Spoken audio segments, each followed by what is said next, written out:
So here's my little cardboard house. It just sort of gives me an idea of where I'm going. Since I didn't have a template, I make the entire house up just to give me a rough idea. So now let me show you the template to this house. And this is the way the actual template looks. I have my small sides here. That's for my little front foyer. And that's the front of the foyer. And there's another small side, and these are the small rooftops to the foyer. And then you have your median side, and your median side is on each side of the house. And these are actually the sides. The front side that matches with the foyer, and this is the back side, and then you have your rooftops. And that makes the template. Okay, our first step is going to be to take some gingerbread dough. I'm going to put a little bit, maybe a little bit more even. Dredge the table flour. You're going to dredge your dough with flour. Plenty of it. I know it looks like a lot. Trust me, it's not. And you just start rolling back and forth. And that should be about enough for what I'm looking for. I have enough space to get those two done. So I'm going to cut those out.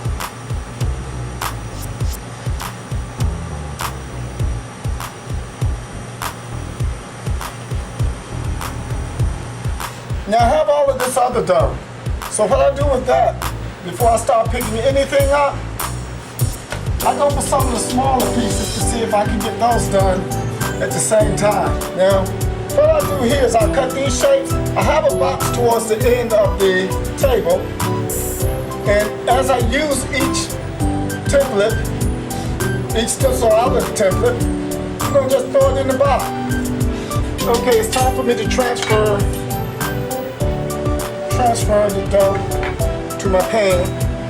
And I always have offset spatulas, a couple of different sizes to use. We go up under there for these smaller pieces. I think I use a smaller spatula. Go up under there and just pull that off.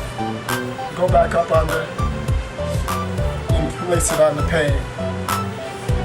And of course you do it for each piece. And for these larger pieces, you're just going to go underneath it with the spatula.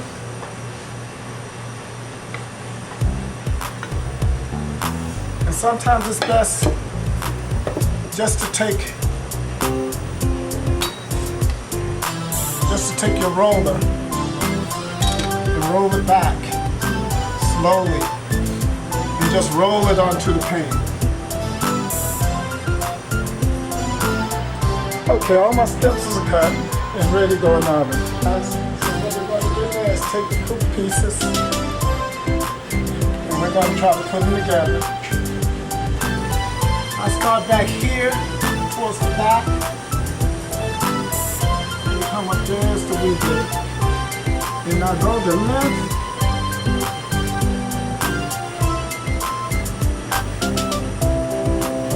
right there. And I match this with that, with this actually on the inside, the one side on the inside, and this going towards the inside also. Now if I don't have any luck standing them up on their own, I'll use cans or anything else to help me hold them up. And then what I do is I just go right down the side, some of that good royal icing.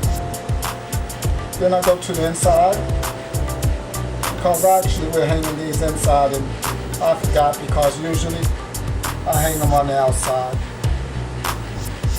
And I'm speaking outside and inside to give you an idea.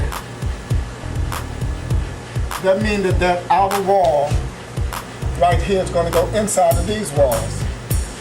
So I'm going to stand this one up. And I'm going to stand this one up just enough to hold on to that. See that? Now we're quickly going to do these.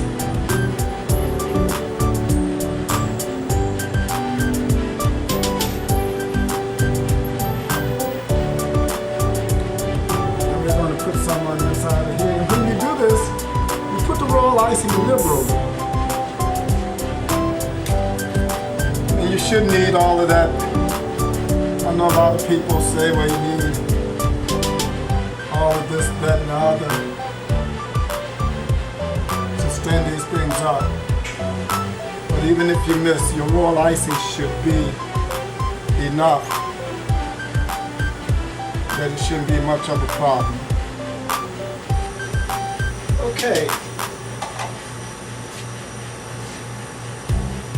So we're going to take him and put him there. That's my front foyer.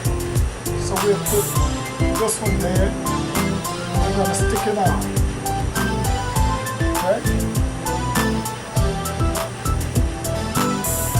Now we'll take the sidebar here. And we're going to pipe some icing on it.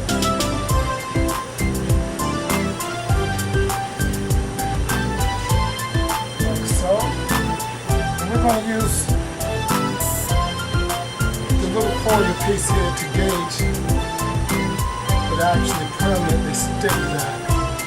And that's going to be about right here. Bring that up a little more. And that's going to be that.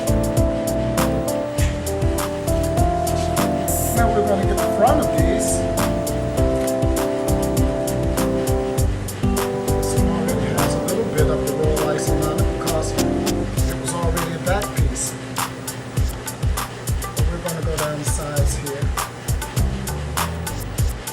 See, this is really easy. It's not that hard, not at all. We just like to make it seem hard. That way we think we're a little more appreciated, I guess.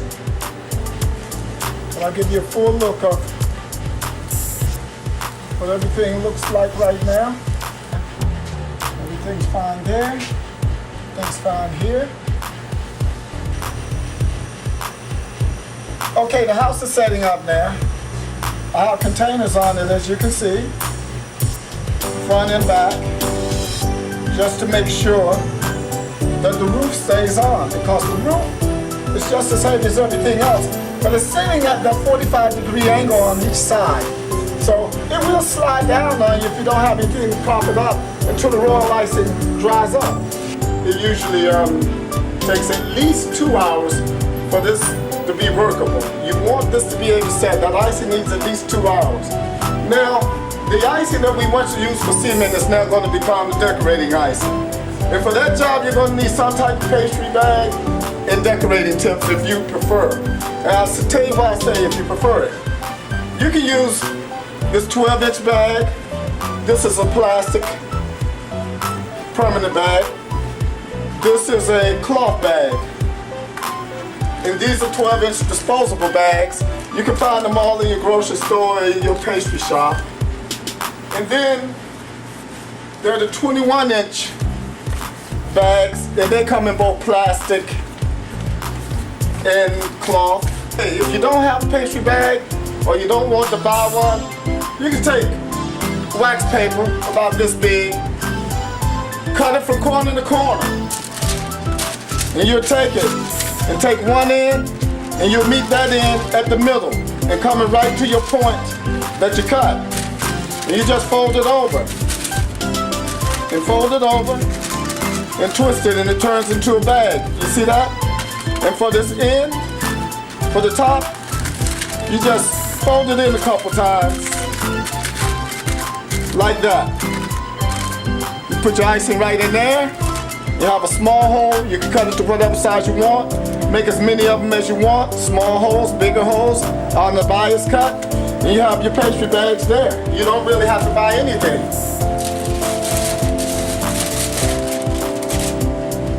Now what we're going to do is start decorating the house.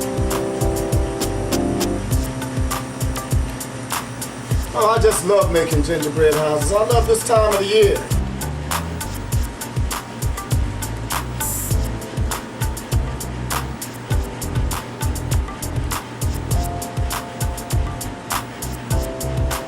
We're going to use a lot of different little candies and all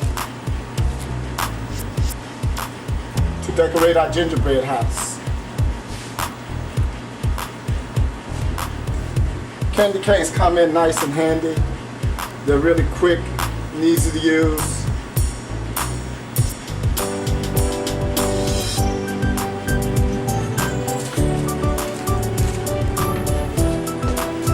And every now and then, I may choose to break a few peppermint. Just use them on my roofs, on my rooftops. You know, when you make a gingerbread house, it's all about having fun. So there are no set rules. It's all in how you want to do it. Yeah, this is a little bit better than the little kit you buy at the grocery store, the drugstore. Start on the sides of it. And once again, there are no real rules. And just fill out some of the under roof area.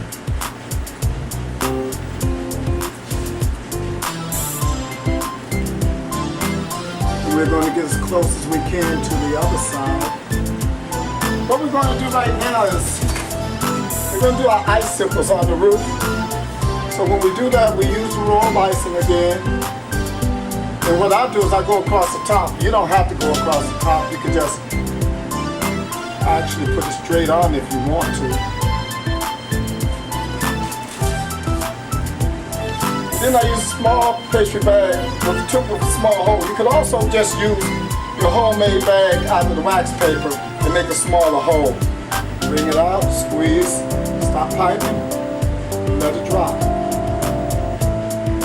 And that's the way you make the icicles for the house. As you can see on the back side here, we don't have a whole lot going on. So what I'm going to do, I didn't cut windows out for this, so we're just going to go across.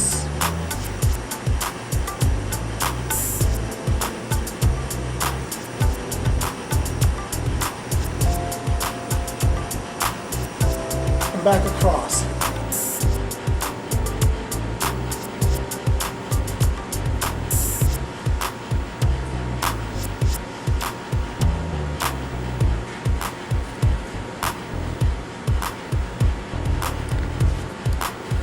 And when you see these candy canes on the roof and around the house, I'm going to show you how to do that really quick.